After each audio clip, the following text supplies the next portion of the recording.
podcast. Walk with me. Let it ride.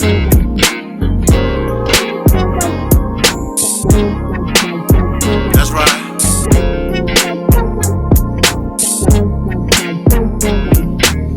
Wanting to be heard in the black man's world, simple, they're complicated, just relax and observe. Breaking down of our families, restructured communities, to wake up and see only your losers are free. Your enemy is your memory. We at your door, black mail delivery. Your enemy is your memory. We at your door, black mail delivery.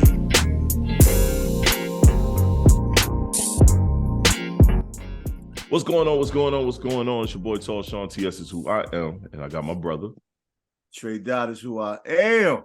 And today we have a special guest. This is our first female guest. Indeed.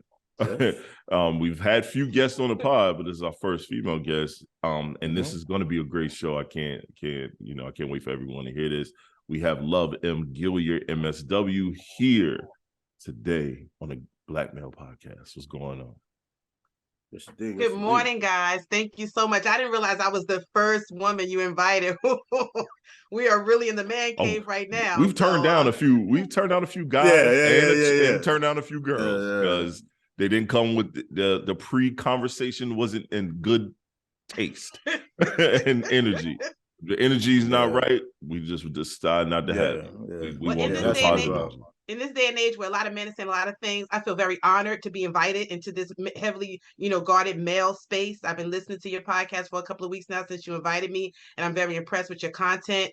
And I'm honored to be, because right now it's a harsh situation on this podcast streets. You know what we try to do podcast wise. We don't try to be the male podcast that sit all day and bash women or bash life choices, because we've all made them. We've all made different life choices. We all made different life decisions.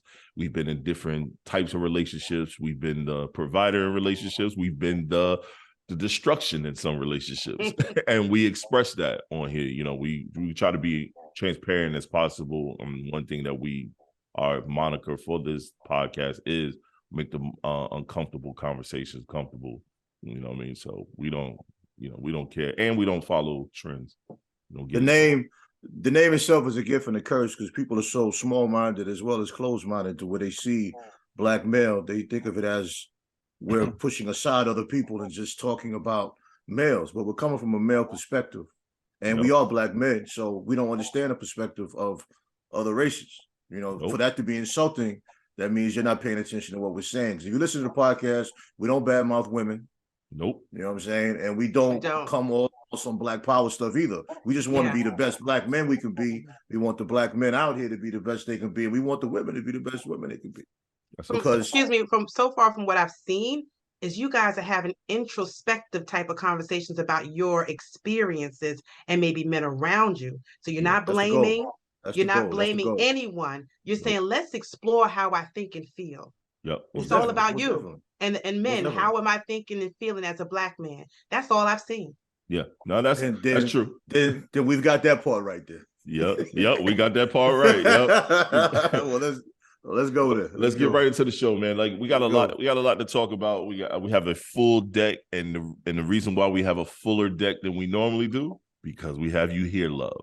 Because we want to talk, we want to explore the mind. Now, the first one is why do you think there has been a big disconnect between black men and black women lately?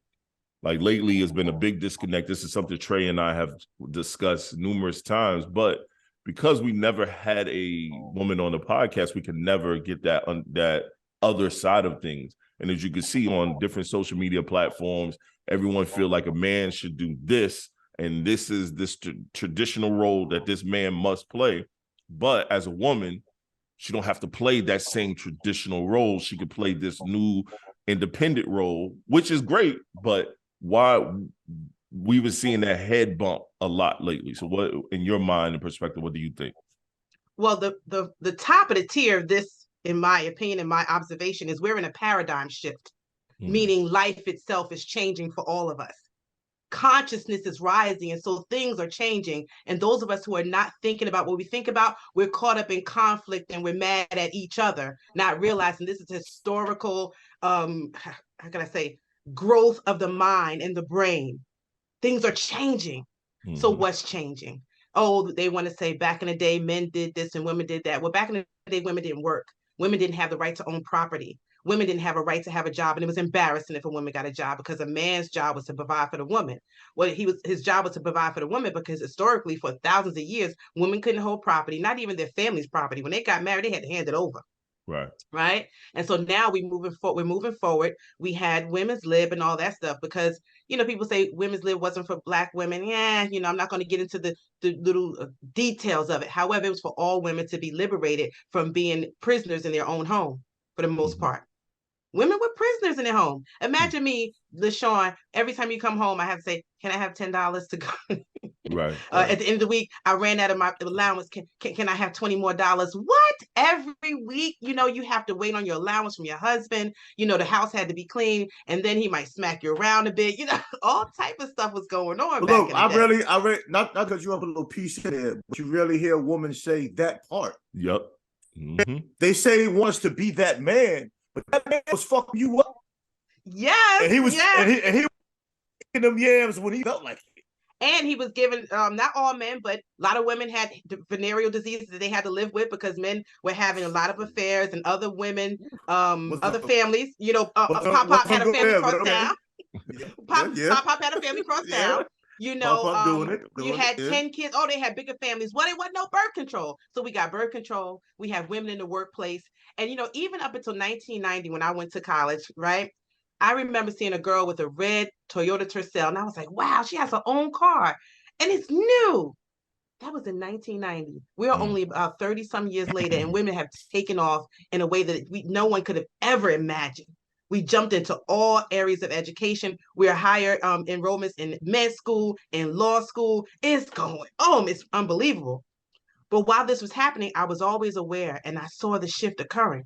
And in the mid-90s, I read this article about boys are in trouble because men stop aspiring to achieve on the same level as women. But we're not going to tell that truth. We're not going to tell that truth about the inequality of what men are doing, what women are doing. And it's not because the man is keeping us down, because we can ignore the man. We can. Laws are protected. We can be within our own world right here in America. We do not have to be considering what the man says or what the man will do, because we can enroll in college, we can get scholarships, we can work. The same opportunities are here for both of us. But I guess because women were down for so long, we catapulted and jumped in. We on fire. Women as a whole, Black women in the United States are on fire. Now, a lot of times podcasts are profiling women who are low vibrational, right? Who are not actually educated. They're just talking and looking cute. Right.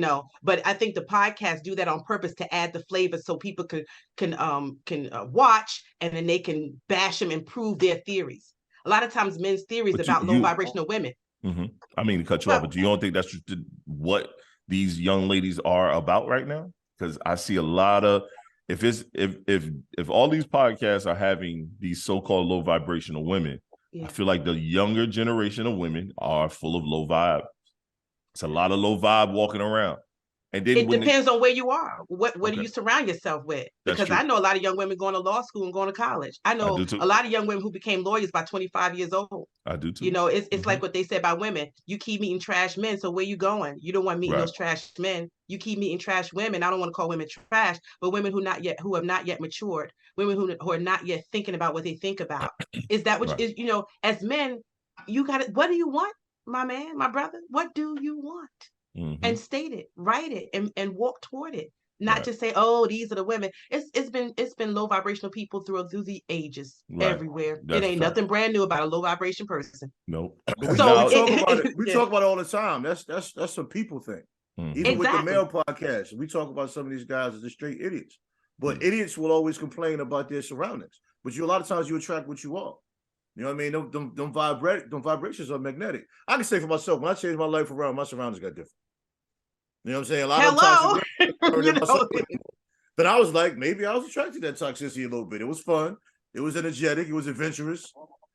You know, it was always something going on, extreme highs, extreme lows. You know what I mean? We go through that phase, but people don't really talk about the realism of those situations and the accountability we have within those. I agree. And that's another reason why. So I think I got off a little bit. No, you did. You was right on point. You was right on point. Nah, you so did.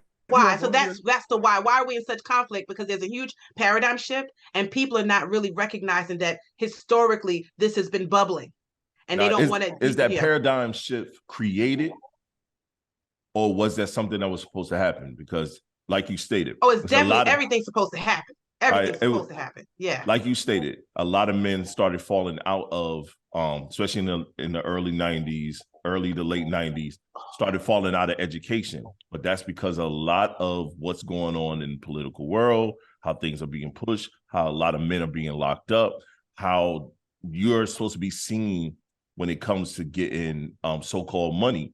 A lot of dudes don't see that in college. I have a master's degree as well. And I've spoke on this podcast plenty of times before. I was a drug dealer as well. You know what I mean? Like, I was in these streets thinking that I was supposed to live this particular life and supposed to go do this particular thing. But when my daughter was born, my daughter at an early age, as a kid, I said, I got to take my ass to college. I got to get some form of education. Don't get me wrong. Yes, I have a master's and I'm doing nothing within my master's and I'm doing something totally different. But it still was something that clicked. Now, I went to Tallahassee. I hung out at Florida State, but I went to Florida State, but I hung out at FAMU, and I saw, you're correct. It was way more women graduating than men, and there was a lot more guys just at the school looking like zombies, just don't know what they want to do or want to be in life. But I also don't see the promotion of I feel like it's always been one-sided for a very long time. I'm a little bit younger than Trey, so I've always only seen one side when it comes to the push of men in school or men in education. And I think that was a plan, though. I think that was a plan. We fell for it. We fell for it because we're visual people, and all we see is either destruction of us or a way for us to make quick money. And the quick money gets the woman, the quick money gets the flash, it gets all of that. And we fell for that. And a lot of businesses will promote women quicker because it gets us out of the home. All that shit was a plan. And that's not downplaying women's successes when I say that. Any woman that knows me know that's not what it is. I'm proud of Black women. I love seeing my alumni do it because, you know, the school we went to isn't rated very high. But we have some successful people out of there. But the plan was to get us out the household. It's always been a plan to get us out the household. And we fell for a lot of that shit. And men don't really talk about that. Like, we're not really putting in that grind that has substantial value, that has longevity. We're putting in that grind for that quick fix. And a lot of us had that quick fix. The problem is after that quick fix. Now we're out of the home. Now you got these single mothers. Now you got these boys that are raising themselves or being raised by a woman that might not be equipped for that situation.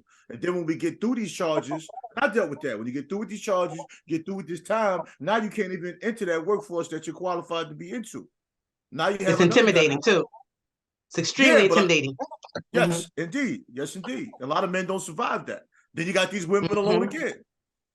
You know what I'm saying? A lot of these women have capitalized, though. They got their money, they got their business shit together. There's some of these women out here making generational wealth, but it's still separating our homes. And we got this generation of kids coming with no fathers in the home or no male direction. Let me add to what you're saying, because as a social scientist, I always look at the actual factual social trend and the timeline of what occurred. Right. So the late 70s, we had that Claudine situation, mid 70s, late 70s. They opened the door for Black folks to get good jobs. But then those who were poor, you couldn't have a man in the house. So the struggle, they were not allowing for the struggle rise piece. Either you're in the house or you're out the house. I don't know what happened to the male psyche for him to say, OK, I'm just out and I'll disappear. Don't know. Right. So now we got the 80s and then crack came in, killed our men and sent them to jail. AIDS came in, killed more men and the women, killed them, and they were no longer there. Now we got grandparents and great-grandparents raising kids. Then you have the cycle of rebirth, a generation, not 20 years, a generation about 13 years, because now they're having teenage babies. Right. And then so now around that time, people stopped going to church, the mosque, and they had no organizational structure, no higher thing to believe in. And so now all these boys are being raised by grandma, aunties, and all these other people. And so the male need for structure, there is definitely something missing.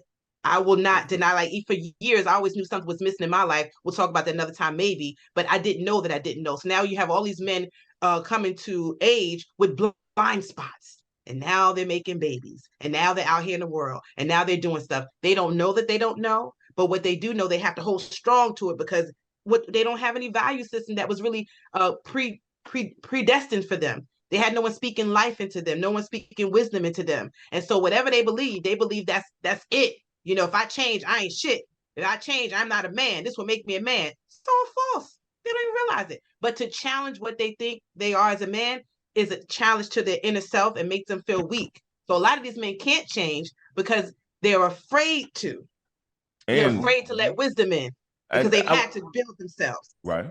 I would say I agree. And I agree to an extent. As someone who I grew up in Detroit, Michigan. Father was right in part of that crack epidemic, selling, going to jail, in and out, moving to South Carolina with just my mom. And as much as we was around our family, no real male support system. I've been a grown up since I was fucking 12, I feel like. You know, man, my mother said that. Without me, she depended on me a lot because I have 2 other brothers.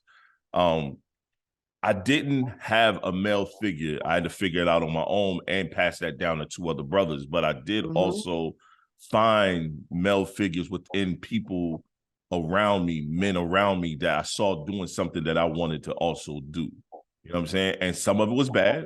That's what got me into selling drugs. And then some of it was good with when I played ball and being a scholar and, you know, making sure that I'm leaning on intelligence more than leaning on my brute force or ability to do certain things. I think a lot of men are, the problem is this. Trey will jump back in here and then it goes to you guys' generation and my generation did not raise this young generation all the way the right way. Because we had kids early. A lot of people, my child was born before I turned 20. I didn't. I refused to have children early, so I didn't participate. Good. That's smart. Yeah, I didn't participate. I participated. But after my first daughter, that's my first child, I waited until I got married. And I was almost 30 before I had I was almost 30 before I had my second child. So my kids have a wide gap between them. But I'm married now, my wife and I, we have 2 kids together, but I have no more kids outside of that. But a lot of us had those kids, but did not know how to pass that information to these kids. Yeah, it was madness. Because we didn't have the information. So now that those kids grew up in that, you know, that early 2000s, you know, late 90s, early 2000s era, it's now growing up now, and we are watching them be little dickheads and blaming them. But in reality, something that Trey and I've talked about before, it's our fault because a lot of us didn't step up and pass that information. Hold on, please do not take, first of all, I teach social emotional learning. We will not blame ourselves because remember, it was a generational thing that happened over time. That we are products of crack and AIDS and drug selling and a different type of violence culture that was created in the 80s. That's true. Now, I want to take y'all back. Most of me and Trey, we're about 50 years old. Our parents were born in the 40s, late 40s, early 50s. Right. They're the first generation to start being single mothers. This has been going on a long time, y'all. Don't take no blame for this, you know? And there were single mothers because my grandmother divorced her husband. She had 6 kids. Now, my grandmother was born in 1911, okay? This been brewing, y'all. Yeah, my grandmother, 7 kids and divorced her husband. Exactly. So this happened in the early 50s, late 40s when they was starting to have enough. And then the rules started changing. My grandmother became a psych tech at Belleville Hospital in New York in the 1950s and bought a 4-family house. What? So after that, it was on for our family. No men. Now, they had children, but nobody stayed or was married in my lineage, really. My mother, you know, I ain't going to get into it, but no long standing. Right now, women still, they dying alone without husbands, my family. But remember, you hear me, my grandmother was born in 1921. She divorced in the early 50s. She owned her own home. And then everyone else, you know, just things that got a little hairy about what roles were. but it Right. didn't start in the late 90s. It was like Now, that was the worst of it and what we see now. Okay. But I want people to start to understand it's Okay. not our fault. It happened over time. So when do I we don't. I break don't the think. cycle? I don't think it's blame. You don't use the word blame. It's not really Yes. blame. Yes. It's more so what we speak of is the accountability of now. Accountability. Yep. You know what I'm saying? The thing about podcasting, though, everything goes so fast. Sometimes you might not use the correct word. You know what I'm saying? Well, that's why we're all here to bring contrast. No, what we're saying really is the accountability as Black males and fathers at this point. Not blame, because of course we didn't start it. Right. But we don't have to accept it though. At this There we point. go. That's really that's where we're at. Yeah. We should be like what we're doing. We're reflecting on what happened. We're reflecting on where we went wrong and how can we correct it. You know, but that's the model. Let's make these uncomfortable conversations comfortable. Yes. You know what I mean? Let's do that. And it makes us all stronger. It makes us all stronger. Go ahead. Let's move to the next topic, yo. How do men, I know, and I think this was something that Love sent over. How do men process their childhood traumas? We don't. Oh, I'm about to say it. We don't. What do you mean? We don't. We gotta learn. We have to make a conscious effort to do that because one, we're taught not to cry. We're basically taught not to complain. Suck it up, little nigga. Still don't cry. You know. Yeah, I cry. Fuck that. I do, but I do by myself. My wife has never seen me. I didn't say nobody sees it. Listen, yo, I live by myself, and I still sit in my car before I go in my house. See, sometimes why I gotta decompress to walk through an empty house, I don't know, but it works for me. Right, I understand. Yeah, my wife. We've been together for what, 14 years. She's never seen me cry. Been to funerals, some everything. My boys never see me cry. But I think the one thing that I do to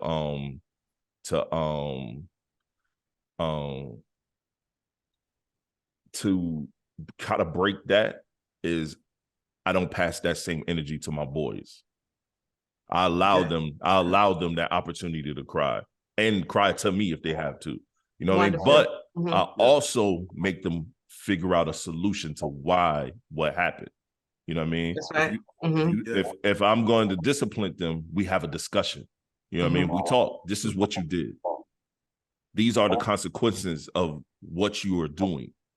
Everything has a equal reaction. If you do something wrong, there's a consequence. If you get in trouble in school, guess what your teacher's going to do? They're going to call me. They don't call my wife. But LaShawn, how do other men get over get over not being able to be vulnerable and not being able to reflect? Because even the earliest social scientists of thought says that many of adult traumas come from childhood. Right. So we don't want to blame. You go through a period of blaming everybody when you really realize what went on, but it's a point of being vulnerable and reflecting and taking some ownership for it. How do we get men to start thinking this way? Because to me, barbershops are brutal. It's a breeding ground for ignorant thinking and hypermasculinity. I disagree. Okay. Go ahead. But I want to know how. That's where we have those conversations at in the barbershop. Those are real conversations. See, the problem is you get I don't know how many barbershops you've been to, but I get a small glimpse. I don't stay. I never stayed. I got a small glimpse. You're right. I had a vasectomy. You know where I got the confidence to do it? The barbershop. Because older men that were there stood up and said, yeah, I had mine 10 years ago, had mine this, and I had it in a time where it wasn't as medically easy to do. You know what I mean? We have those tough conversations at barbershop. Now, the barbershop of today, I don't think we do, because I just go into a barbershop with one guy who will shave, do my locks, and I go. There's no that conversation camaraderie as much as it used to be. The barbershop was the place that men went to have those conversations and accountability conversations. Like if you had a bunch of kids, if you like a barbershop, I used to be a barber. So I worked at a barbershop where if we knew a guy who had a bunch of kids and you ain't taking care of your kids, excuse my French, niggas said something to you. We told you. You know what I mean? We're like, yo, fam, we saw a little so-so. I gave him a couple dollars. Where you at? You know what I mean? Like we do have those, but the problem is it's a fine line to tell a man what to do. I can't just tell Trey, even though we believe in our brother's keeper, I can't just tell him what to do. I can pass information just like he could just pass me information, but it's up to me to take that information and utilize it, or say that nigga don't know what he's talking about. Why is it so hard? Man, it's a tough world out here. We don't know how to communicate very well. Nope. We don't know how to listen. These are things that we have to aspire to acquire. Yes. See what I'm saying? Whether it's with each other or with females. Because when I put down the bottle and started elevating myself, I started separating myself from energy that wasn't good for me. That was all part of the process. And people would be surprised how long me and TS known each other. They'll think we know each other forever. It's just, but when we first started talking, everything just, wow. Like you and I have a connection and we haven't spent a lot of time with each other. But every conversation we had was like over the years, always groundbreaking. Yeah. You know what I mean? Like you contacted me out the blue and we talked on the phone about 2-3 hours the first time we talked. And then we didn't talk again for like a year. You know what I'm saying? But that love is, that's crazy, that's your name. But that love, we know, is there. You know what I'm saying? And as men, we don't grow up with that. I grew up in a church family. My father did not talk to me. But now I'm the greatest thing in the world when I go see him. You know what I'm saying? He laughs, but I didn't grow up in that environment. You know what I'm saying? That's why I cherish the time I have with my son. Me and my son converse every day, whether it's text messages or in person. We didn't have that. Like TS and I came up differently, but one thing we didn't have is a father that talked to us. If my father whipped my ass, I didn't get no explanation. You should take that ass whooping and you better not cry. He's like, I'm gonna give you something to cry for. I'm like, that's wild. Yes, that was wild back in the day. Yeah. First of all, you hurt my feelings and you kicking my ass and you telling me don't cry. Yep. Well, you know, how do I process that? I put so right there, put a pin in there for a second, please. I put in the chat a documentary called Tough Guys. Guise, like disguise, like a tough guys. And so I need to buy it because it's so protected, copyrighted, that it's only for educational use, and it costs about $150. I'm gonna buy it today. I keep forgetting about it. So I saw it first over almost 20 years ago, and I have never forgotten it. So it's a documentary about the rise of masculinity through media in America. And so they show you the flashes that I remember is early men on TV who had guns, wore trench coats and suits and had little guns. And their posture was stick them up. Fast forward to Rambo with big giant arms. When you give little boys and little girls gifts or toys from like the McDonald's, boys get race cars and girls get dolls. When you raise little girls, you give them play kitchens, you give them play dolls, they got a play stove, they're playing all the whole mommy maker. Boys get none of that. They get trucks, don't ever touch a doll. And now when they come of age, you want them to get along and talk about what?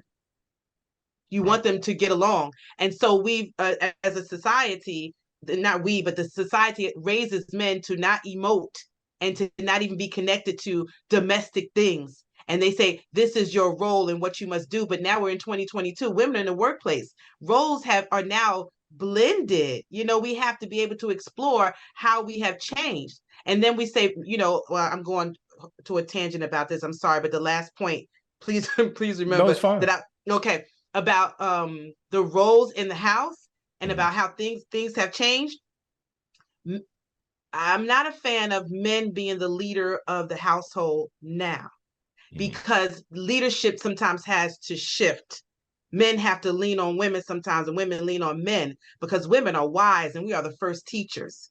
You know, it's quiet as kept that a woman is running the whole house. It's quiet as kept as a woman is running a whole man's life. But then in public, we want to say men are the head of the household. They're a partnership. They're a partnership. It is a partnership, but saying a man is the head of the household doesn't mean it's not a partnership. That woman is a part of that, a huge part of that.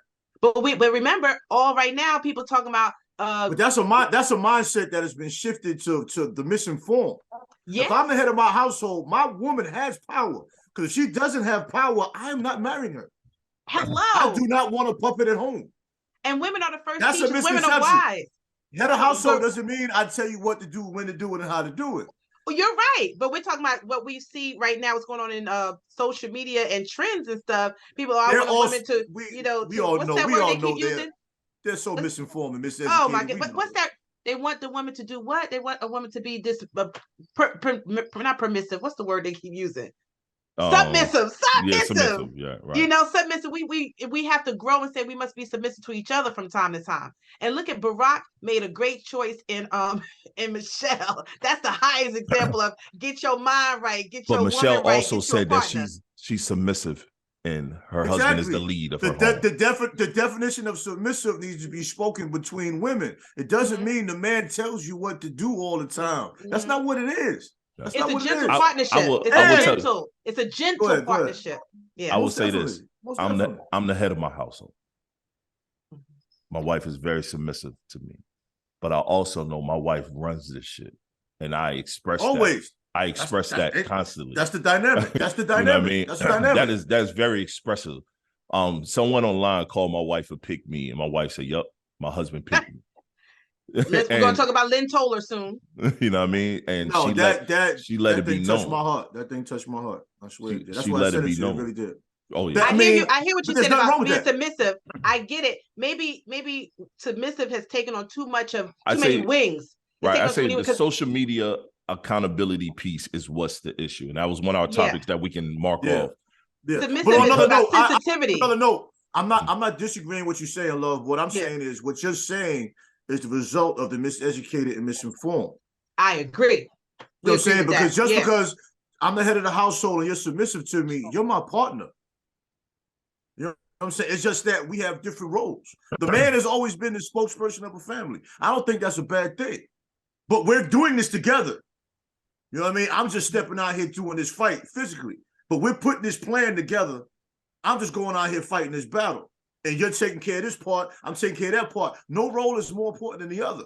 Absolutely. You know, now that we're talking, I'm thinking about submission in another way. If we can take the word away, because it's about being sensitive to your partner. Because men need a certain kind of sensitivity and love and support. And women need a certain kind. So a way that a woman loves and supports her man is making him dinner, rubbing his back. But at times he makes her dinner, rubs her back. You see? Right. So, you know, we can't be prisoners of vocabulary words either, though. Yeah, exactly. We're fighting over terms. Now. Yeah, like right now, like before we started the pod, my wife was still in the bed sleeping. My youngest is up. I made him breakfast, took him back to his room, told him, "Hey, your mama is sleeping. Keep it down. Don't wake her up. I'm doing my pod. You know the mission." He was like, "Yep, I'm fine, Dad." He got his snacks. He cut his TV on, and he closes his door lightly. He know we don't do the whole closed door thing. Closes it enough so he don't wake his mom. Now, when his mom wake up, I just heard her. He goes and probably talks to her, but I looked at the camera. He's still in his room because he know Dad is doing his pod right now. But that's the part of, I think, relationship leadership that's missed. It's structure balance. Like Trey knows me. He knows me. He knows my boys. My boys are a big part of my life, including my daughter. My daughter is in another state right now. I'm the one dropped off at the airport. Her car is sitting out front of my house. You know what I mean? I'm a big proponent of my family. But I'm also about structured dynamics. Even with my relationship with my wife, we have a structured way of doing things and I'm with my wife one thing because I'm headstrong. If I do something stupid, she checks me quickly. I couldn't be with no one that didn't check me because I'll walk all over you. I know me. I know how I am. I know that I could be full of shit sometimes. And my wife will fucking bop me in the top of my head. Hey, nah, we not doing that. You know what I mean? But that's the dynamics of I feel of a relationship that's missing online. Let me true partnership. Yep. Okay, Rodman, what you're saying, since we're playing with vocabulary words so much, use the word structure. Right. That's the problem right there. So many of us grow up to be men that have never had structure. Facts. Then you have to run a household. Women too. God forbid. God forbid you have a great education and they put you in charge of a company and you got 500 employees and you got to bring structure to that dynamic. You've never been around structure in your life. Now you have to bring structure to your family. You have to bring structure within the workplace where you got people under you that depend on you to really take care of their family because you have to bring structure to that company. And you've never been around structure. Not just men, though, because you got a female here. Women, a lot of women have never been around structure. They run around their whole life. Now look, women, we talk about this. I'm gonna take it. Agreed. Yeah, let's go in. Let's get in there. Get in there. I want you to hear this. We talked about it a few times joking, but this is real. women will be promiscuous all the way up into their life until 50 years old. Now all of a sudden they want to be celibate with somebody. You never had no structure in your life. Now you want to try to bring structure at 50, 52 years old with all these traumas you have that you've never resolved. And it's men and women that go through this. But the problem, me and TS always talk about social media. Men always act like it's a woman problem. Women always act like it's a man problem. It's an us problem. It's an information problem. It's both of us. Yep. And that's one of the main things I wish everybody on social media would get. Both sides have baggage for many, many reasons. A good friend, so I keep good, solid people around me. Let me tell you, I don't play around with no what you call superficial friends. You know, so I got one of my good brother friends. Was talking to him about, I was real sad about being single. I was like, well, how do you see me? Why do you think I'm single? He said, well, love, think about it. Have you ever seen a healthy marriage or relationship in your life, in your family? Is anybody healthy? Are there any healthy marriages? I was like, no. He said, so you didn't see any. How would you know? And he opened up my blind spot. You don't know that you don't know. Who are you to think that you can walk around telling somebody or being an expert on, even in your own relationship, about relationships and running a household and demanding certain things when you've never even seen it modeled? Your only example is TV. Yeah, I'll get that. Until you walk into a therapist's office or a group of solid men, altogether men or women, or maybe a group who are going to start addressing what it looks like. What am I missing? Because blind spots are things that's going on in and around you that are affecting you that you can't see, that you don't know, that you don't know is missing. Yep. And so the blind spot must be a new vocabulary. Saying that you had a blind spot also takes the blame and pressure off of you for feeling guilty and stupid about being stupid and irresponsible. That was a blind spot. I'm no longer responsible for that shit that happened 10 years ago. I didn't even know that I didn't know. Now I know. There you go. Now I know. Blind spot. Yep. I like that. We are healing from blind. It was a blind spot. Yeah, shit happens. Let's keep it moving. Yep. Yeah, most definitely keep it moving. Yeah. Yep. I mean, so women do become new virgins at 50. Hello, and men do have new penises at 50 because now you're like, oh my God, I've been giving my vagina away. I've been just being the dick man all over town, and now so both get a renewal of, oh, this is a precious jewel between my legs. Everybody. Hello, every one of us comes to that conclusion at some time, some earlier than others. Because in college and in your 20s, you be giving that thing away. Vaginas and penises, squash, squash, squash. Come on now. And so some people stay hanging out there longer than others. Yeah. But all of us here, the three of us, have had mine was in my mid-20s. I saw Juanita Bynum, No More Sheets. And I was like, yeah, I ain't gonna lie. My God, what have I been doing? I was definitely off the chain in my 20s. Oh my God. Some people take a little longer because those were blind spots, Corey. 30, we have to be gracious with our brothers and sisters when they come to us, when they start coming on this podcast and women start coming, we got to be gracious. And maybe moving forward, if it's a woman that you might want, but her thing is a little off, maybe I'll come and be a buffer between the two, or maybe I can co-meet with that woman and get a conversation together before we come on or something like that. Because we need to mentor these young men and women. We can't just lead them out there, ignorant. We got to be willing to mentor them. And I do that still. I do that still. One of the big things when you drop jewels, when you represent bars or when you counsel people have to not always feel threatened, because I know a lot of times people will ask your advice, they'll ask your opinion, and then they're still threatened by your response. And oh my God. The N-word in me wants to be like, well, what the fuck you asked me for? Right. You know what I'm saying? And sometimes I'll say that, but I'd rather not. Can I help you with that perspective, Corey? Because that happens a lot. Because in the work that I do, and I'm always mentoring and sharing information, and I get rejected a lot. That person's just not ready. And you say, I know. Yeah, they're just not ready. But when it's a person you know personally, it kind of hits you a little different. If I don't know you personally, I'm not reacting that way. I know it's sometimes you got to leave your best friend behind. You got to leave your mama behind sometimes. I did. Because I left everybody behind. That's what I'm saying. That's when people who are not ready. But as we travel and the three of us, we're growing and we always want to share something with people, and people look at us, you got three eyes, or they get offended because you told them some real shit. Namaste, woosah. Sometimes it's deeper than the person being ready. Sometimes they're just not ready to hear from you. That too. Yeah. You know what I'm saying? That's just like the thing is like no one wants to get their diagnosis from their uncle that's a doctor, but they'll go to a stranger. It's like think you about can't. what you do. Think about what you do, the works you do, things you do in the community. Think about some of the great things. Think about some of the great things you said that have been recorded and documented, and people act like you didn't say it. Then you can be on social media and people will post and support people saying the same thing you said to them. Yeah. Exactly. And at first you think you bugging. Then after a while you be like, whoa, wait a minute. That's how it goes. My father said, "Suge, the game don't change, only the faces." That's how shit goes.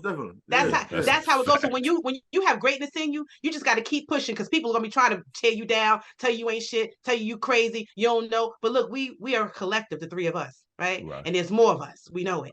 Yeah. And those who and they like you said, they're gonna be replaying this. How to there's one of those reels that people don't comment, but if you watch the plays, people are watching. Oh yeah, no, they definitely watching. They definitely watching.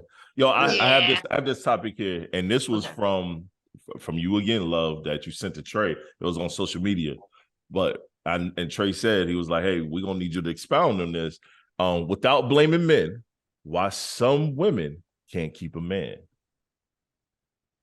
Oh, I'm glad. Yep. So, I forgot about my journey. Corey, remember I said I want to talk about my journey and how I've changed things around. Well, first, when I said earlier, a lot of women haven't seen relationships. Right. And we are told by society, TV, whatever, that we are the prize. Right. I haven't seen a healthy relationship, but I'm the prize. So I'm beautiful, right? I was very Corey remembers in college, I had to beat them off of me. I could barely walk down the street. Okay. So I have experience. Oh, man, but as I grew, I realized I wasn't trying to get to know any of those men. I didn't even know that I should get to know them. I didn't even know that I should show a personality. I didn't even know I had to do anything else but show up. A lot of women think they all have to do is show up. A lot of women think that men are supposed to do A, B, C, and D for them and not realize that they have to emote and connect and create relationship with this man. Them Southern Belles get it pretty well. Let me tell you, I'm getting to know they know how to smooth and connect with men. But a lot of other places, we don't really know how to connect with men. We might attract them, but we don't know how to connect with them. And I don't say keep them around because connection keeps the man around. New Yorkers are heavy. We rough as hell. And we're broken. When the Great Migration occurred, Chicago, Los Angeles, New York, and so we're our souls and our structure is heavily broken for reasons that if you know, you know. And when I went down to the South Korea, when I went to North Carolina to school, I realized these Black people are intact. They got houses and families and everybody married. I had never seen so many intact Black families and wealthy and middle-class Black families in my life. When I went to school, I did a speech, and I had to come up with an original speech about an original topic. So I wanted to talk about how a lot of Black people live in the projects and are doing economically bad. So I said, I'm going to go around campus and interview people. And it was like, well, what are you talking about? I live in a house. What are you talking about? I have a mother and father. And I couldn't get one person to go along with my narrative that Black families were broken and people were poor. It just was not true. Yeah, okay? Our projects down here are like luxury homes compared to y'all projects up there. Y'all are homeowners. Y'all get married. Y'all get married heavily. Y'all are homeowners. People leave the North to come to the South to get married, to have families. Like raising families up north is tough. It's tough. And a lot of times you don't want to raise your kids in what you came up in. But it's a blind spot that we don't realize what's going on with us. So we come into the world 18 broken. We see a lot of domestic violence. Yeah. Right. There's a lot of teenage pregnancies, boys, because if the girl was pregnant, the boy got her pregnant. A lot of times it's not always older boy, it's another 14-year-old kid too. And so they've already checked out. So a lot of checking out going on. And now we're 25 years old and we're like, I showed up, I look good, I need to be flued out. That's what a girl said, flued out, because she didn't know no better. And we expect it to be given to us without realizing connection. Sad part is a lot of us men created that. We created that thought process and that what you're saying. That's why a lot of these young girls feel that way, because there's a lot of these dudes and they are flying these girls out. They're buying them all these different bags and shoes and all this stuff just to get that one thing, that love below. And that's it. Temporarily, because they throw them away, they don't keep them. And then send them back home. And then send them back home. So that's women, but men are Women, you might say their numbers are a high count, but it's men with high count numbers, and then they trash the women with the high count numbers that cause a high count. Hey, remember in college, double standards happen. Double standards. Men will pressure a woman. Men will pressure a woman, a girl. Let me just touch it. Let me just feel it. Let me. And then you let him, and then he leave you. You know what I'm saying? So, y'all know behind the scenes, y'all put heavy pressure on. I think maybe up into the 30s or so, heavy, ridiculous pressure to have sex, and then just to leave her and say she's stupid for letting me get it. How about that? You put all this pressure on, and then you call a woman stupid for letting you get it. You put your best foot forward. You said all type of smooth shit. You took it out. You did whatever, and now she's stupid because I didn't even do enough to get it. What the fuck? So yeah, it's all. You don't think women carry men in a similar fashion? Well, how they get finances from men? The game is different now. It's not new. Remember this. No, it's not. It's not new. It's not new. But it's just more players. There's more players on the field now. But the thing is, we don't mention the men's part. We just mention how the women do it, how they might be stupid for getting duped, or they gold diggers for doing it. At the same time, men are tricks. Men will be like, I had even recently. But people don't look down on men for being tricks, though. A married guy in my inbox said, let me just eat it. I don't even want to have sex with you. Let me just eat it. You married motherfucker. These niggas is wild. All right? Okay. Yo, I'm telling the whole that's a whole nother podcast. No, we believe. No, we believe. Corey. We believe you. We believe you. We believe no, you. No, listen. We know. I know that some goes women on. who say dudes do this. Okay, anywho, let me get back. It's funnier when a person says it to you directly, though. Yeah. Okay, we went back to why aren't women married? Why aren't women married? So we are not. So my story. We didn't get into my story. Okay, Corey. So I had a bad experience. I didn't decide to have a child until I was about 35 because I read Francis Cress Welsing, the ISIS papers. A man and a woman should not procreate until a woman is 30 and a man is 35, because then and not until then they realize they've been miseducated. They can re-educate themselves and then fully take care of their family in a healthy way. Amos Wilson, another education academic, says the same kind of thing. So I was on that in my late 20s. I was getting my shit together, Corey. I was reading a lot. So about 35, I had my job, I had my career, I had a master's, I had a pension and health insurance. And in my mind, look at my urban mind, if it goes wrong, I can still take care of myself. I was already putting it to doom, okay? Mm-hmm. So I said, okay, it's time. So this guy was chasing me down. The guy with him, he has a career job. I'm like, oh, this is good. Career job, good place to live, knows how to eat his food at the table. Okay, let's have a baby. Mm-hmm. Okay. Oh, Lord. I forgot about, is he kind? Right. What is his reputation among the community? Does he know how to connect with me? I didn't know how to connect with him.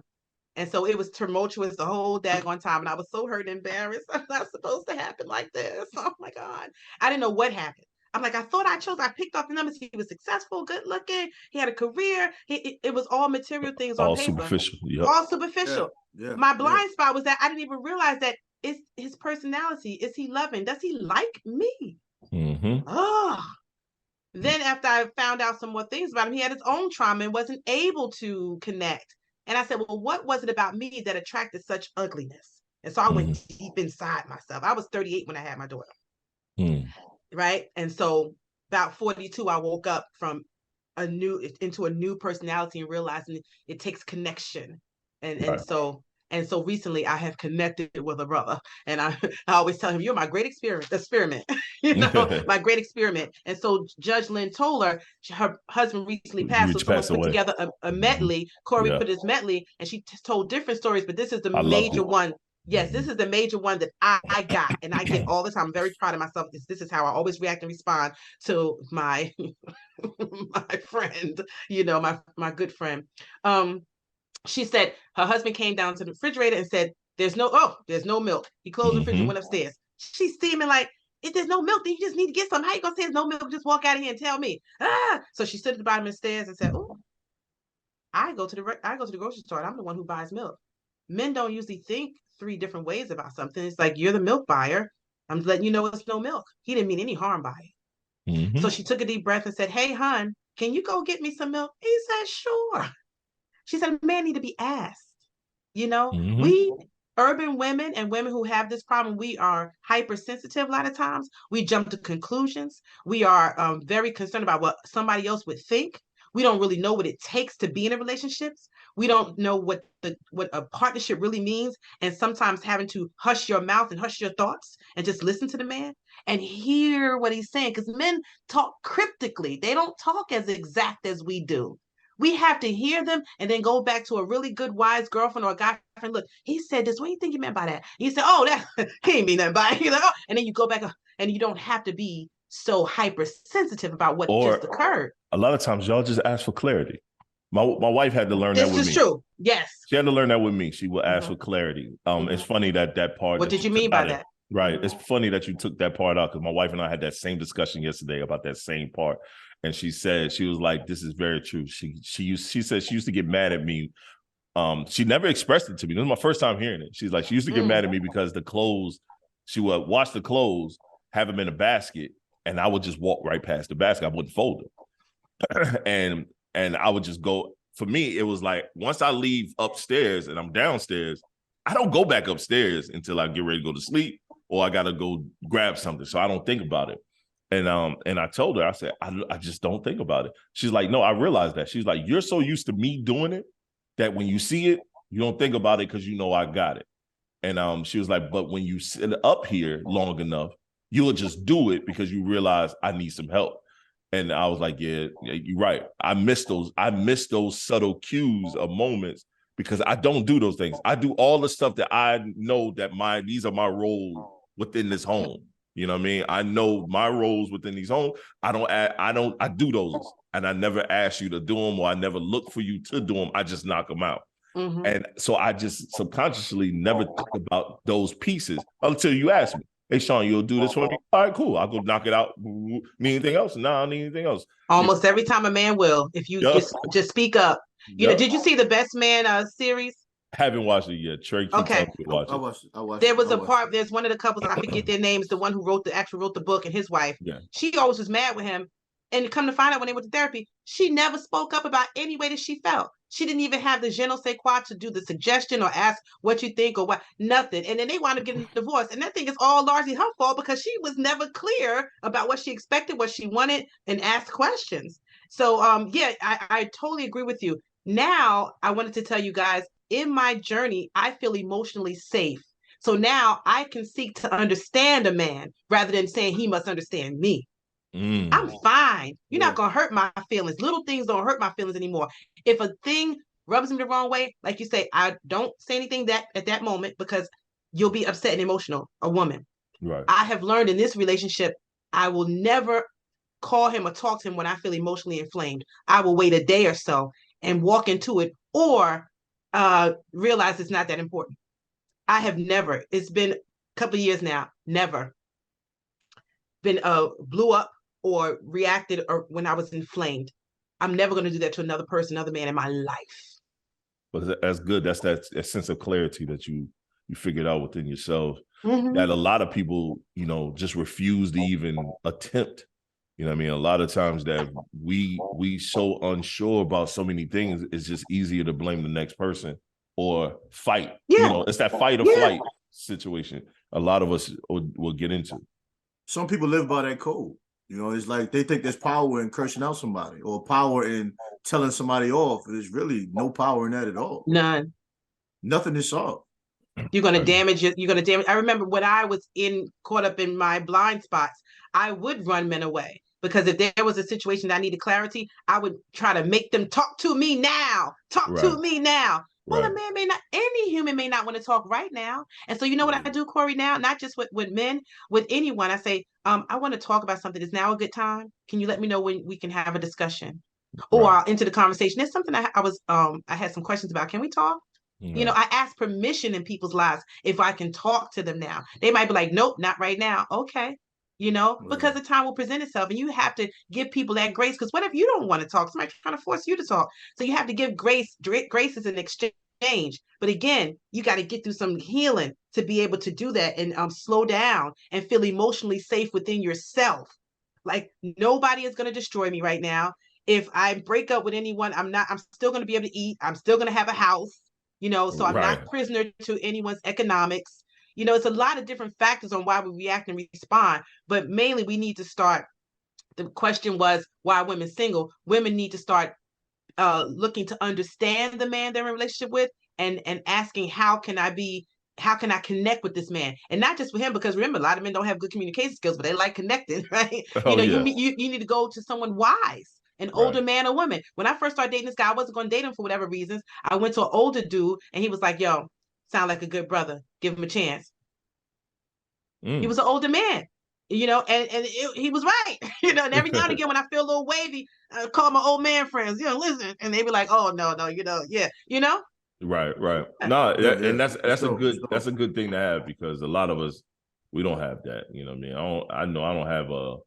I don't have too many male I don't have too many male figures I can just lean on for guidance but on would you things. allow it? Yes, yes. most Would of I'm you us allow don't. definitely it? Most of us don't. Most of us in don't. this age now, and the way I think now, most definitely. Mhm. 20-year-old Sean, I'm not hearing what nobody got to say. Exactly. Okay. Yeah. Early 30s, Sean, same thing. I always felt like I had it right. But when I got to about 35 to now, and I'm 42, so my mind is always open for positive knowledge and information. You know what I'm saying? Take things That's from a this big brother. thing. That's a big thing missing. Yeah, I mean, we talk all the time. Whatever. Mm-hmm. We build and learn from each other sometimes without realizing we're doing it. Facts. But the problem with the generational gap is a lot of older generation men are allegedly church based. I say that because a lot of them is fronting, because I grew up in that environment. They faking like That shit. part too. Mm-hmm. So they don't talk to us. They talk at us, or they talk down on us. Right? Like my father became a pastor when I was a teenager. So I grew up differently from my two brothers. So my father never talked to me. I say it all the time. And when I do have conversations with him, I would always have to tell him, leave that pastor back there. I don't want to talk to him. You know what I mean? I need to talk to my father. Mm-hmm. And he never got that. Now I can't say he got it because he's 87 years old. Right. Well, he's from that generation, born in 40-something. He was born in 52. No. He was born in 48. But I had to also learn, I can't tell my father how to be my father. But I have to be thankful for the greatness that he did achieve and put in front of me. Right. I had to learn that. Right. And I'm talking about learning that at 50. Can I tell you what? I have go ahead. I'm sorry. Go ahead. I always had mentors. I always sought out mentors. I've always sought out mentors. There's something about me that I've always wanted to learn. I knew from a young age that I was in a family that I was like, how am I in here? I don't know how I'm related to these people. I felt very different from my family. And for some reason, I always sought out older people, wiser people. I had a mentor. The lady down the hall was a model, and she modeled in New York. And I was about 10. I used to go visit her and talk to her. I think that was my earliest mentor. So I had an old man mentor one time, one of my friend's father that was wise. And I was ranting about my parents and what I didn't get. He said, listen, they're never going to be the parents that you thought they should be. So stop hoping and wishing for it. It is what it is, and it's over. Move forward. They did what they could do, and they're never going to be what you thought they should be. Other people would say you got what you needed, so you can be who you're going to be. And so, when we need wise counsel, we need to be open. Deepak Chopra says, when you see, say for instance, you might be somewhere where brothers are, and a brother might have a book, or a brother might have something that's interesting. Start up a conversation, and you might find it might be somebody with some salt and pepper here, usually, someone that looks that may be a little bit more mature to you and look like they have it together. Start a conversation. Even if you see a smooth dude look like about 80 and he look all agile, he might be at the gym, he might be somewhere. Say, hey dude, you look really good for your age. How you maintaining this? And you might be like, he might be the wisest man you ever met. But that's a permission that most humans don't have. But because I've been on this journey, I studied Deepak Chopra for some years, and it helped me even to be more open and fluid with strangers. And sometimes mentoring conversations could be one time.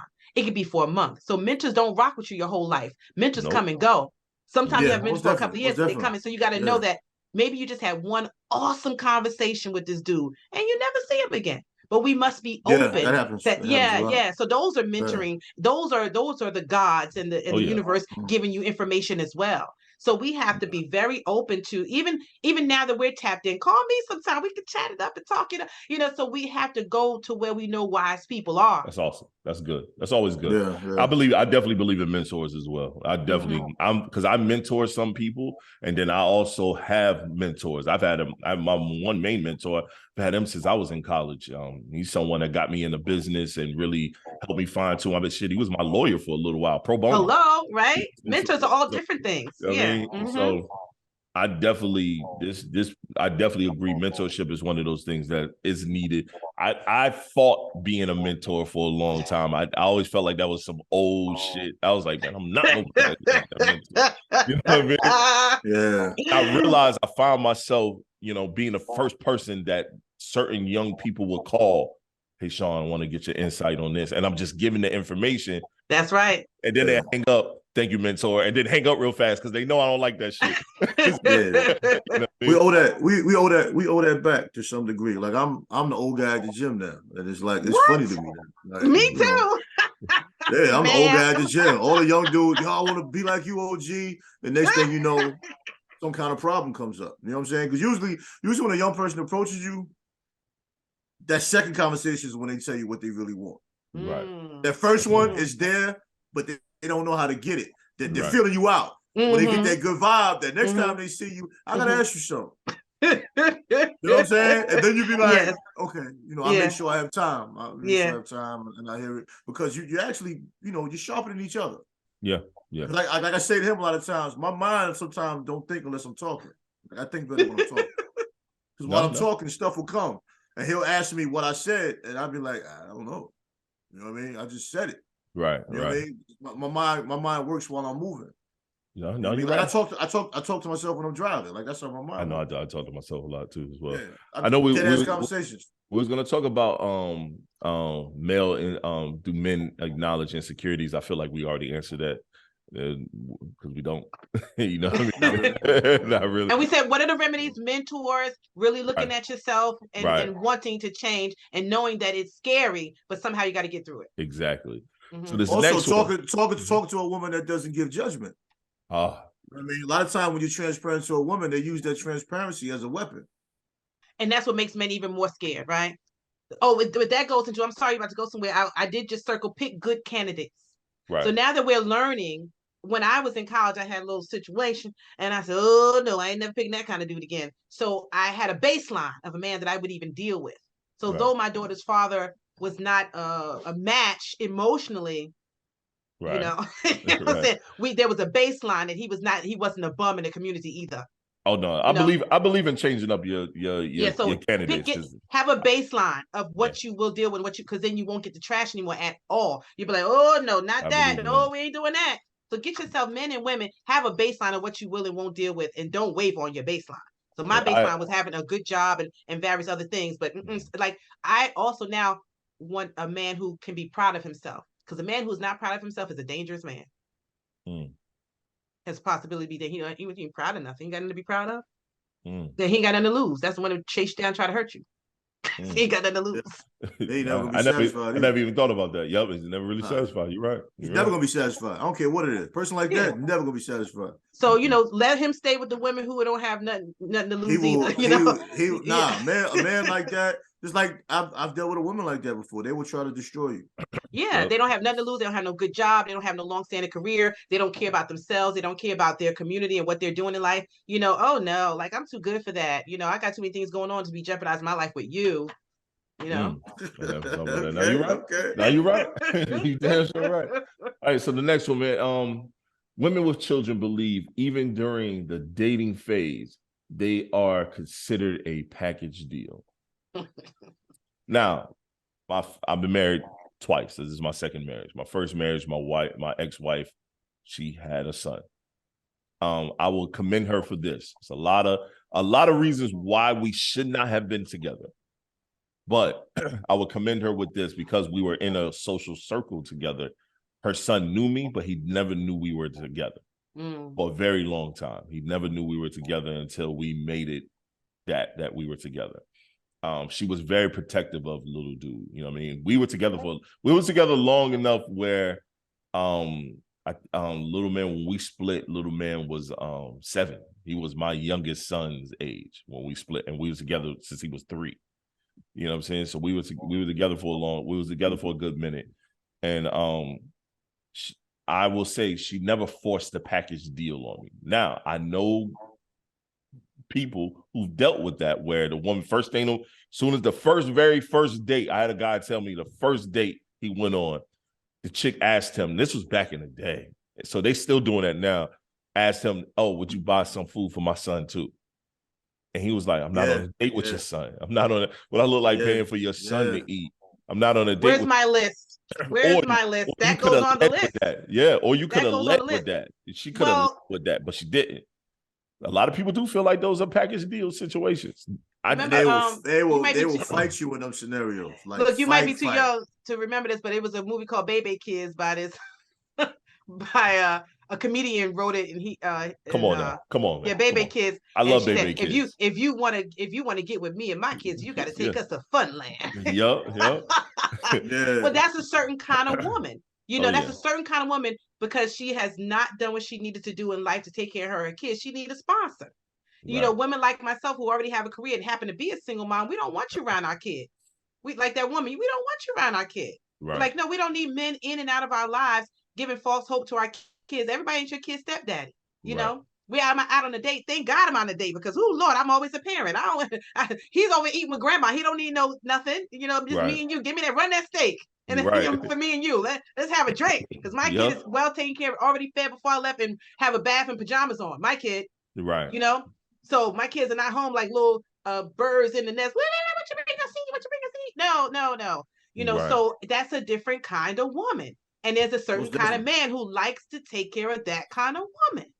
Okay, so if you know you don't like that kind of woman, and you go out with her, say, well, obviously I'm not for you. I'm not the type of man who sponsors women. But we don't all over, we don't do that here. All over the world, this is a common dynamic between men and women, because remember, the baseline of women and matriarchy in this world for many generations, many centuries. Now we have some societies that are matriarchal and women are held in a high standard, and women run everything. But we are in a patriarchal society in the Western world. Mm-hmm. Okay. And this is not brand new. So if you have some women that's still on that operating system, let them be, and let them be there, because that's what they're operating on. It's not brand new. That's what they think life is. But if you as a man have grown and you want a partner in a woman that's not coming for you to feed her, then deal with a different woman. But that woman still exists. She's a leftover from, this, what you call this paradigm shift, she has to grow too. She's that type of woman that needs to grow too. She's disempowering herself when she cannot feed, clothe, or shelter herself without someone sponsoring her. She's disempowered. I agree. But people instinctively, misinformed, miseducated, they choose the microwave meal. They complain when that microwave meal isn't fulfilled. Right? You complain. Mm-hmm. You bought that meal the first time you signed the deal, buddy. You bought that first happy and then as time goes on, you complain that this meal isn't fulfilling. And then you do it again and again and again until you're enlightened. Then you realize that blind spot, because some men don't. Some have blind spots. Some got an S on that spot. Many. And I think men don't realize when they are natural caretakers. Like you don't want to call it save a hoe. You guys in the street might call it, people call it save a hoe. But some men love to be with women. I don't like that. I don't like that term. But okay, that's another term. Okay. No, but if it's it's out there, but it's not everyone. Yeah. But some men, of course not. I've heard even recently on some podcasts, men saying, "I want a woman who needs me. Who wants a woman who has all her own stuff? Because then now she thinks she's an equal partner." Okay, buddy. Well, so you have some people who still want that dynamic. But if you don't complain. That's what you want. If you don't, there's plenty women doing the daggone thing. I mean, the same thing goes for, there's a lot of women that are out there looking for projects.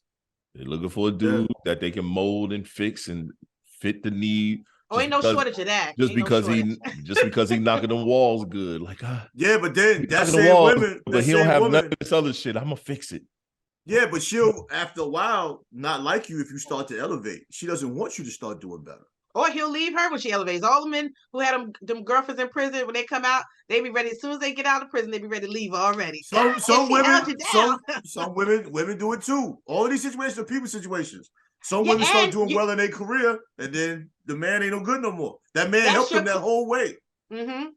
It happens with all of it. It's mostly all the things that men do, women do. Because women got this masculine energy. They want to do some of the same shit that's been done to them. That's true. That's a vindictive spirit. And remember, people have blind spots, so they're not connected emotionally. And so if a woman gets with a janitor and then she goes and he allows her to get a master's because he loves her so much and he pushed her all the way through school, now she has a master's, he's still a janitor. What right do you to look down on this man who put you through school? She's thinking about you're thinking about superficial things. Situation. Yeah, they're thinking about superficial things, and vice versa. A man, a woman helps a man with all his paperwork, stays at home, does everything, and now he's a millionaire, and he's up with the chick who's a millionaire too. Hey, wait a minute now, Sally, who helped you through the whole thing. So those are blind spots, and people don't think about what they're thinking about. It's insensitivity. It's just like it's human behavior. That's what touched me about Judge Tolliver's story, because he knew her path and journey, and he took a back seat and helped her get there. Mm-hmm. And she allowed him to just be her man. Yeah, he had no problem doing that. And it worked out. I mean, rest in peace. The brother's gone now. Oh, this is what I want to say too. People need to stop comparing their relationships with other people. Because you won't do, somebody else will. We talk about that all the time. The human interactions that goes on between two individuals is very personal. Mm-hmm. And not everything floats everybody's boat, and not everything makes everybody mad, or not everything that makes everybody happy. The smallest thing can make a woman happy. The next thing another woman like that ain't shit. You just never know. So you can't compare what you find valuable with a man or woman to what someone else finds valuable. Like, here's the litmus test. This person ain't hitting these bars, and that we're not together because Becky and them online said this and that. No. But then you're not comparing it to a realistic relationship or the totality of relationship. You're comparing it to a highlight reel and a social media representation, which isn't what it is. You know what I mean? That's just looking at anybody's success and saying, I want that. Right. But you don't know maybe the years of education or the years of training or the years of grinding. Like, we've been doing this podcast thing for a while. Mm-hmm. We had a short break, but this is episode 90, 91, 90, 91. Congratulations. 91. It's episode 91. You know what I'm saying? And it's like, just 90 episodes before 91. Yep. Well, I think what you guys are doing, you're starting conversation in a different way. This is a paradigm shift. I pray that your podcast gains momentum because we're helping people to think. This whole time we haven't blamed anyone. We've dropped different. We don't do that here. We've dropped different types of personalities and what's going on out there, and we're saying how we've remedied it, how it works for us, and let's hope that people see this podcast and how you edit it, and it gives people solutions. It gives them something to think about, something to chew on. That's the goal. That's the goal. Hey, and we don't have it all figured out. And there's no edit. What they're gonna get is what they get right here. Oh, the whole thing? We keep it raw. Yep. We don't do the whole thing. We don't do that. The whole thing. Nah. We put clips out, but there's always the opportunity to see the whole video or just hear the whole audio. It's on all platforms, so you have your choice. Yep. And everything is archived, so they go back to it. So let's see if we don't blame someone. I'm about to play a little video clip. And okay. I just felt entitled to it as well. I was paying all the bills. I was working my off, and I felt like that's what comes, the spoils of riches. Yeah. And like my dad before me, whoever has the most gets to do whatever the hell they want, is what I thought. Yes. And it was just dysfunctional from day one. Yeah. And okay. So Trey posed the question: infidelity pass for the breadwinner? Is there? Am I on? Is this thing on? Go ahead. The first thing I wrote was love. Superficial criteria. The whole conversation was superficial. It wasn't about nothing.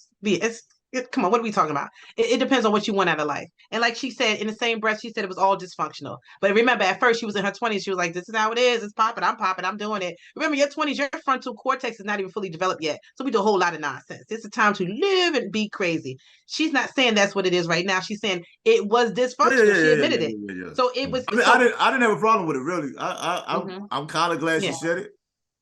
You know but the thing is, when you're funny to me. It's funny to me how some people will hear that and like agree with it. No, she's telling you how stupid she used to be. Yes.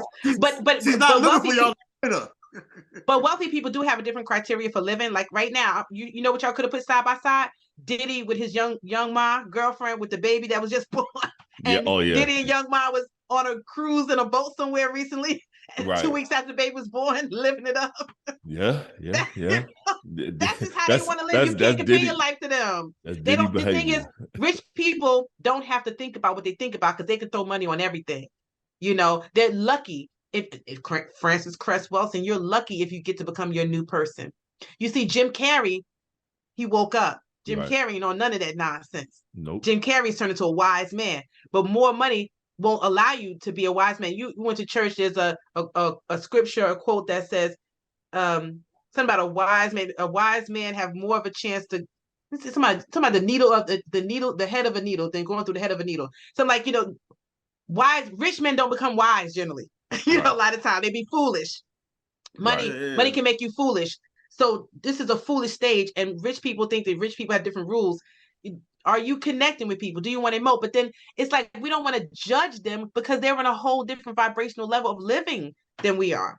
Right. That's on them. But she did admit it's dysfunction, and I think it's all superficial. And this comes down to, what do you want in life? What is important to you? We get not to judge what's important to somebody else. True. Now imagine if you heard a man say that same sentiment. Yo, destroyed him. I've always been liberal. I've always been liberal. I can dig it. I have 7 brothers and a father who was a G. I'm not one of them kind of. And I remember WBLS. I heard this interview because I was one of them kids. I used to listen to the interviews early in the morning. These women from Europe said women in America would destroy their whole family over infidelity. Infidelity has nothing to do with the family and a man's love and adoration for his life, his family, and what his structure. Talk to him. Tell him so. It has nothing to. So I've always been liberal. With relationships, I've never been a jealous woman or chasing a man down. You cheating on me? I know you seeing somebody else. And it could be part of why I've been single too, because men have told me, you act like you don't care. I'm like, what do you want me to do? What do you want me to do? You know how trash that is? It's like, you don't want this woman hounding you every second, but then when a woman lets you have the freedom to be a man, now you feel like you're not wanted. Exactly. But hold up. It goes both ways. Because I've had women get mad at me because I don't argue. Oh yeah, that's a lot of toxic women who want to argue, that would pull you in and snatch you. Come back and talk to me now. I told you that's part of that chaos. You can talk that shit, and I talk to me now. Remember, I used to be that. Talk to me now. Mm-hmm. I've kicked a boyfriend before because I was so frustrated. Oh, you wild. Well, we getting down to the end of the. We get down to the end of the show. I kicked him. I believe you. I genuinely believe you.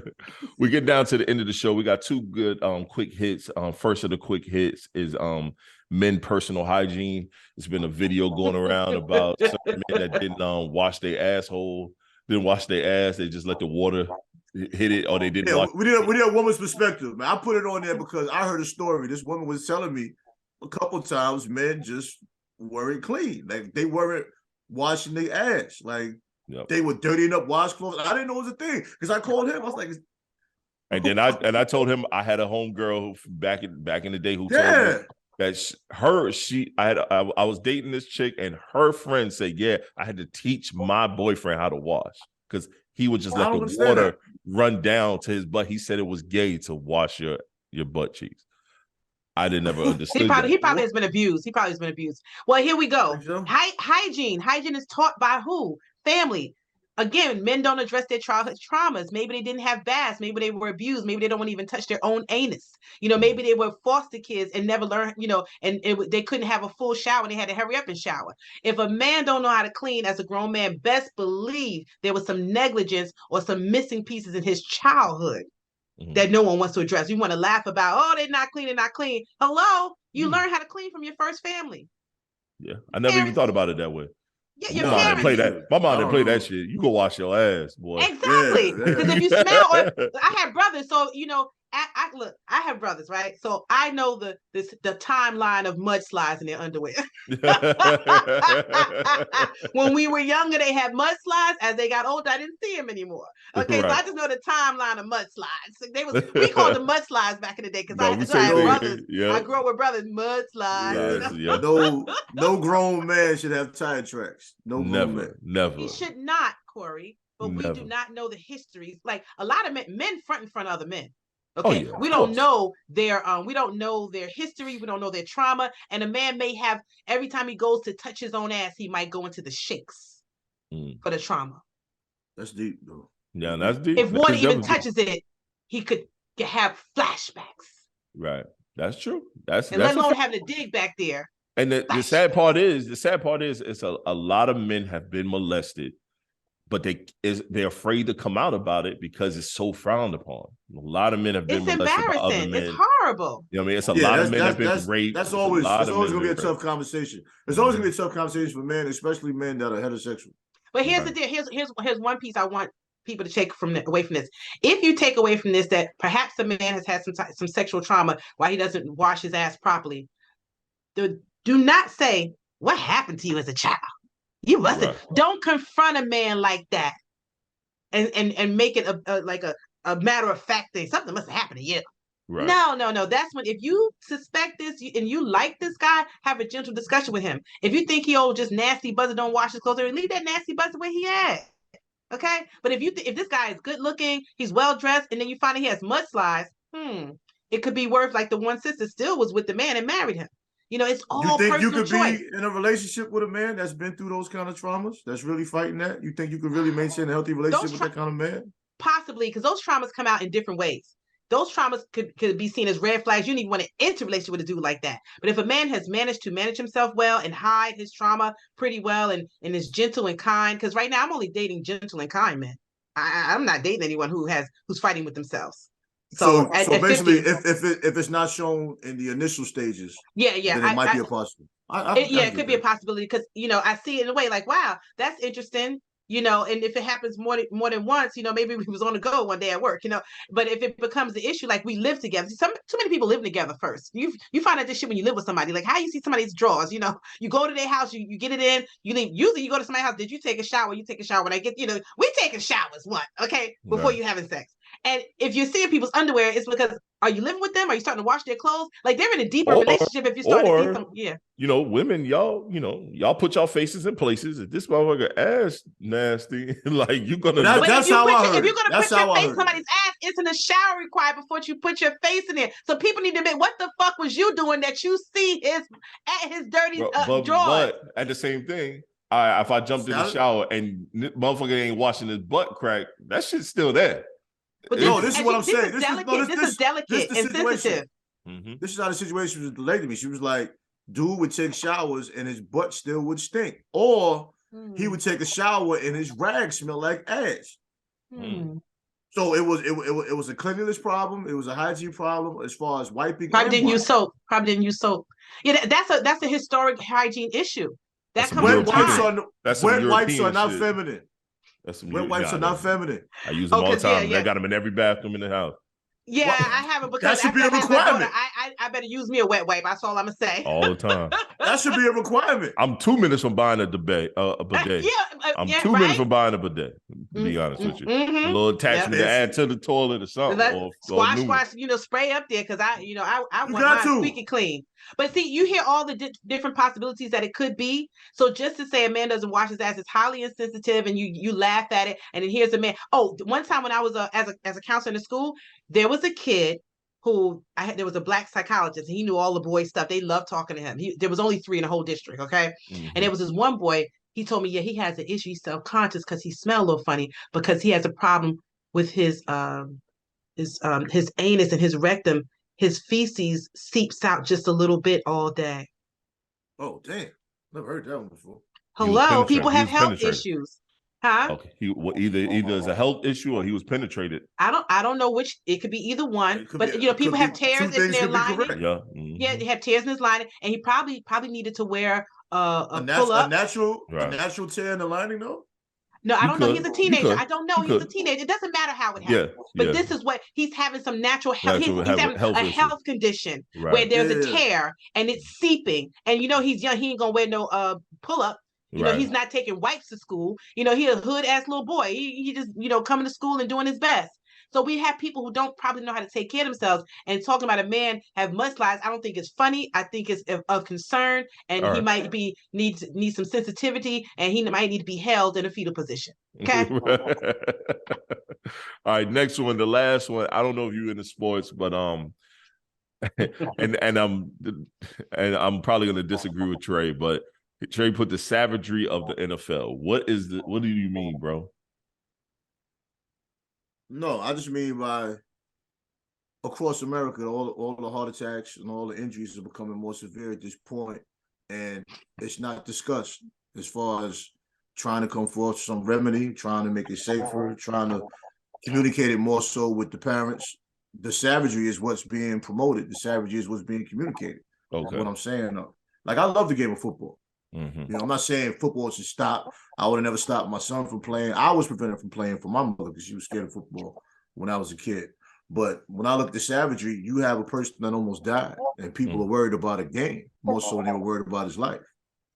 And even though Skip Bayless said what he said and tried to clean it up, he's not the only person that feels that way. No.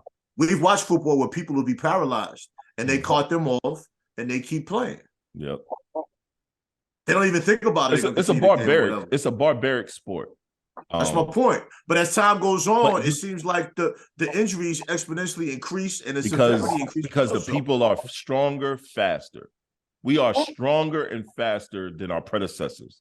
So, of course, the injuries are going to be a lot different. Like, you look at a LeBron James as a basketball player. I agree, but you're putting your life on the line with no guaranteed money. These collective bargaining agreements are no good for these players. Okay, there you go. All. That's the problem. The collective bargaining. That's what I mean by savagery of the NFL. That's savagery. That's not the NFL issue. That's the problem with the NFLPA, who not negotiating properly for the players. It's still NFL. If you think about the NBA, they're because it's what is it? A union. It's a union job. Your union rep is fighting for those things for you to have after you're not playing. The NFL union rep has been historically the worst, and I don't understand how he keep getting voted in. Well, can I interject here? That's what I'm talking about. I think Corey, I think you posted a video, but I know I reposted a video about this commentator. I've never seen him before, and this came up about the union versus the NFL owners. He said this is humanity. Yeah. He said this is humanity, because if you as an owner are making billions of dollars, why wouldn't you want to see your players do well and their families be taken care of? Why somebody have to fight you to do the right thing? This is just the right thing to be done. This is corporate America. I believe what he said. It is corporate America. I agree what he said, but as someone that's been in corporate America for a very long time, this is how corporate America runs. That's reality for I just have to mention the humanity. No one's, and I think organized sport is a social construct. It's a social construct, and we all have been duped because we watch these people run up and down the field, get paid millions of dollars. We have arguments and fights. We get passionate about it. We have heart attacks over it. We bet money, and we're not being paid. We are feeding money to watch them, and we're not being paid. And we pay teachers struggling $60,000 a year to start, maybe. And you got these people starting out $250,000 a year to run up and down the field and get themselves hurt. It's like, it's a wild social construct that that's inhumane. And it goes way back. Like I said, nothing's ever new. And I'm always going to take y'all back on a history ride about the Greek sports in the Colosseum where people fought to the death. This is nothing new. These are gladiators. These are modern day gladiators that we're paying all this money, and these few white males reaping the benefits of these black men running up and down the field. If for nothing else, see yourself that you don't want to be owned anymore. Right. Do something different. Good Lord. And so, I'm not a fan. I used to be a fan of sports when I was a kid with my brothers, but I'm no longer. I'm checked out. Right. I hear you, and I understand that. I understand all of that. I'm with you 1,000%. As someone that wanted to go pro, as someone that played pro overseas, a lot of times outside of education, which is the slow way, if you're athletic, you trying to change your family's life. And with NFL, quickly. That quick money that they receive is life-changing a lot of times. The sad part is you're putting your body on the line so heavily, and this is why they're putting a price tag on their body.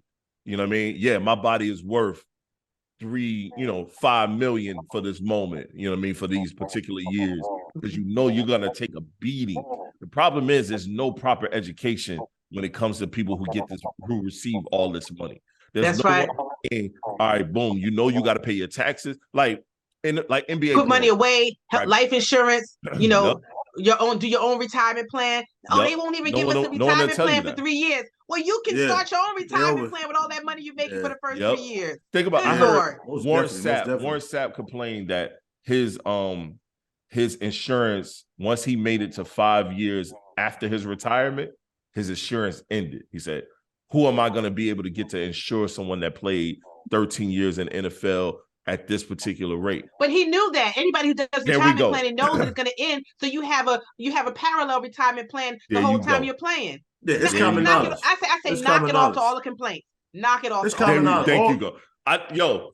It's all common knowledge. NFL players I always love you, retire. love. NFL players are the worst at that because Yep. it's common knowledge that the NFL is not player friendly. The Nope. NBA and Major League Baseball, you don't hear about these problems. No, not even hockey. You don't hear about But you that. go in and let it happen. Yep. They go and And let what it about happen. the NFL players there? Anybody pulling nobody coattails? They ain't got no mentors. Where they man circle? Like LeBron got that funky barbershop thing on HBO. I love it. That barbershop talk. Yep. Where I hold them responsible. Like all celebrities, I hold you all responsible because now you're making all these millions of dollars. What are you doing to give back or to create something? I remember one time back in the day, after college, late 20s, almost 30, Damon Dash was having a reality show of young people who were hustlers, hustler thing. Mhm. And I went because I was in between jobs. And you had to be 27 or under. And I was like, I think 30, maybe. Mhm. And I passed the first interview and they called me because it was like, what would you do to expand the brand of Rockefeller, something like that? I said it would be in philanthropy. I said they are not properly giving their money away and putting it in the correct places, and they're not tracking where their money is going. So I would be in philanthropy and I would manage it in a way so they gain big notoriety from what they're doing around the world, and that will help improve their look. That's funny. I worked on that show. Oh, you did? Okay, hold on a second. They called me up and they was like, we heard what you had to say, but what you had to say was very mature. How old are you really? Mhm. And because I was too old, they was like, oh, we can't let you on. They loved what I had to say, but it was too fucking mature. Yep. But you worked on that show? Yep, I worked on that show. Oh, wow. What did you do? I was part of the crew, just setting up. It was called Hustler, something like that. It was called the first round of it. Yeah, it was Hustler. I remember that. Yep. I was a part of those interviews, those beginning interviews too. So I was helped setting up those beginning interviews. So I actually think I remembered your interview. So as I think about it, I'm sure it's recorded somewhere. Oh no, it's definitely recorded. So I used to work on that. I definitely know what you're talking about. And you're right. I think in sports, like for me, when I went overseas and played ball, my contracts were per year because overseas they don't really take they only take two American born players on every team. They still do that now. So my contract was $100,000 for the first year, and then it was like $180,000 my second year. Now, I had no one to teach me money management, but I knew to call an old professor, and then I had someone overseas explain it to me because you get taxed from America. I'm not going to say this out loud on here. I was able to avoid some things. Oh no, the tax laws are on your side. No, Yep. we can talk. It's illegally. You can avoid taxes. You can say it. Yeah, Donald Trump. You can. Yeah, they do it. Yeah, he did it all the time. So I was able to avoid a lot of being taxed. The crazy thing is, but like like NBA players and NFL players, they're taxed. Like NBA, I know NBA, they're taxed by every state they play in. Ooh. So every state that game check is a part of. So if they play, in LA, it's high tax. So if LeBron is in LA, he's taxed by LA. He's taxed by where he live at. Also, wherever his main residence is, he's taxed by that. The great thing is, I think his main residence is in LA now. So he's taxed by LA tax. He's taxed by whatever state he played in during that game check as well. So imagine you a player and you only make $500,000. Yes, we say we deem that to be a lot. But if you break 500,000, 500K down, 82 games, you get a game check. You play that ain't really a whole lot for that player, and you're Mhm. taxed by every state. And then if you got to go to Toronto, you're taxed internationally as well. Mhm. So you're losing a lot of money. No one is explaining to a lot of these guys, especially NFL. Now, these guys also have to go to Europe and play in the NFL. So now you're taxed. Europe, you know what I mean? You're being taxed to go over international, and you got to get taxed by the state that you're in or the place that you're playing at. And a lot of those players on the NFL roster ain't making shit. They're not making a damn thing, but they putting their concussion, they put their head on the line. I'm scared for it. I let my son watch dude get hit because my son wants to play football bad, but I've been scared to let him play. My mom let me play, so I gotta let him play. You know what I'm saying? But remember, we're in a paradigm shift. We don't always have to do the things we've always done. Oh, if you always do what you always did, you always get what you always got. That's very true. Yeah, but so, I also don't want to hold yeah. my child back. Well, he can play by being lacrosse. scared. He can play lacrosse, daggone it. It's on the rise. Lacrosse is on the rise. Little goddamn lacrosse. My daughter plays lacrosse. I live in the suburbs, y'all. I live in the suburbs too. We ain't playing no damn lacrosse. But yeah, so it's a highly passionate opinion about organized sports. You know, I have just checked out. I totally disagree with anything that's going on. And then the things that are like what you said, how many generations of these athletes will continue to fail without having some type of leadership classes? I think some of them have them, leadership classes, orientation classes, they do. and then, are they held accountable for doing it? If you're making 100 million, are you really going to listen to someone that's making only 5? That's the sad part about it. That's the true sad part about it. Or a player that wasn't a star. A lot of these players that go back and talk, then they wasn't stars, and you feel like, yo, I'm a star. Well, I'm gonna listen. But I bet you they money longer than the ones who's a star. Those ones who got that little bit of money, they took care of that little nugget. Okay. Yeah, even with that, you're not gonna save everybody. There are some athletes that retire and do very well, whether they get into commentary or whether they get into being an analyst or some form of media. Some of them become coaches. Some of them just branch away from football altogether. Yeah, some of them is full business. You know what I mean? NBA players do a great job of it, but there's phase with NBA. Think about your end game, everybody. I think they're just regular people. Yes. They're just regular people with a whole lot of money. They fuck up just like we do. They are no different. Think about your end game. Like now at 50, I need to be going to have my retirement discussions with my union, because I'm going to retire for sure at 58. So I need to have a plan. What's my plan? I'm a little nervous about it. I don't think I thought everything out yet. Everybody who has to have a plan or be thinking about what's the end plan. I will not be eating tuna fish when I'm 65. But then Social Security told me I can't get all my stuff until late, like 68. I'm like, you a lie. Yeah, you a damn lie. I'm out of here at 58. But anywho, that means I got to do something in between. So every human in the United States, at least, has to think about what your plan is going to be. Everybody needs to think about what they plan. I'm out of here. I'm moving to another country. I'm not gonna let y'all have this. Yeah. What's your plan? How you going to take care of your financial self as you get older? So that's everything. That's the whole thing. Corey, we're talking about athletes, but every human really, if you think about that, 20s is a bust for a lot of people. But a lot of times people don't realize these athletes are just people that happen to have a lot of money. And people are always quick to say, well, if I had that money, I'd do this. No. You don't do with the money you got. You don't do with your 50 grand that you got now. If you had that money, you would fuck up the same way you fucking up now. Because you fucking up right now. Exactly. You would just fuck it up more. Corey, I don't know about y'all. Like, I didn't start my career early. I bounced around. I think the three of us kind of did. People who started and became teachers right out of college, like at 21, they're retiring like early. I'm like, I wasn't even thinking about it. Right. People who was on a grind at like between 18 to 24, they are retired now doing something else. Everybody like don't go that way, but the earlier you plan, the better off you are. We weren't really taught that. We weren't really taught that. Well, we at the end of the show. Love, you got anything you want to promote? Anything you want to say about yourself? Anything you want to put out there? I wasn't going to do my background, this SEL background. I was going to do just a plain background because I didn't want to talk about what I do outside of this. But I teach adult social and emotional learning. I'm a contract worker. I'm a child study team social worker in a school district. I work with a special needs population. However, I've always been interested in training because of this. I train parents because we know a lot of parents haven't been trained themselves. So I become an expert parent trainer. I started with parents who had autistic children when they were little. I would catch the parents and do support meetings for them. I've done support meetings in my hood when people were being shot all over Newark. I work with Roz Barack and some other people. We had this nonviolent coalition, and I would do grief workshops in my community. So I realized early on that adults need training, and they're looking for someone who is kind and sensitive enough to bring them training that is non-judgmental and in a way that they can forgive themselves and is safe.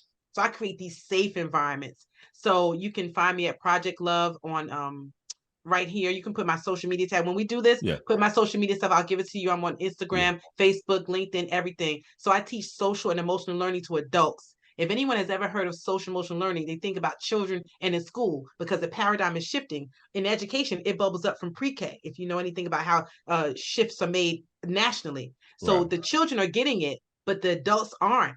So we have to match what they're learning. And now because consciousness is rising and technology has taken a lot of things away from us, like we don't have to do a lot more things manually with our hands, we have more time to think, then our emotions, everybody's emotions are kind of disorganized and oh wow. So what I teach is the 5 core competencies of social emotional learning to help people to understand who they are, how they feel, and how to connect and emote with people outside of themselves, with their children, to be better professionals and just be a better human to themselves, with and around other people. And it's highly successful. So I'm teaching that, and I do it very often. I work with Rutgers University. I have many partners that bring me in to teach their adult populations or their workforces, and I teach anywhere from an 1.5-hour classes to 5-part classes. I've also added the 4 agreements to my curriculum. So I'm doing wonderful things. So if you go to my Project Love page, you'll see some testimonials. People are always excited. I'm always a little nervous and wondering if it's really going to be good for this next group of people, but I've taught all type of race groups, socioeconomic groups, and it is good for every human. It is That's good. Dope. What I teach is good for every human. So dope. So check me out. Call me in, and we can have a discussion, and I'll come teach your group. My daughter's in social work. She teaches at a school now. She graduated college. She graduated Fayetteville State, and now she's working for Fayetteville State and local. Oh, congratulations! And she's about to go back and get her master's. She's starting this summer. She's nervous, but she's gonna make it. It's so noble. This is the best thing I could have done. Go to social work school. It helped me open my mind to think about what I think about. Dope. Education's purpose is to fill an empty mind with an open one.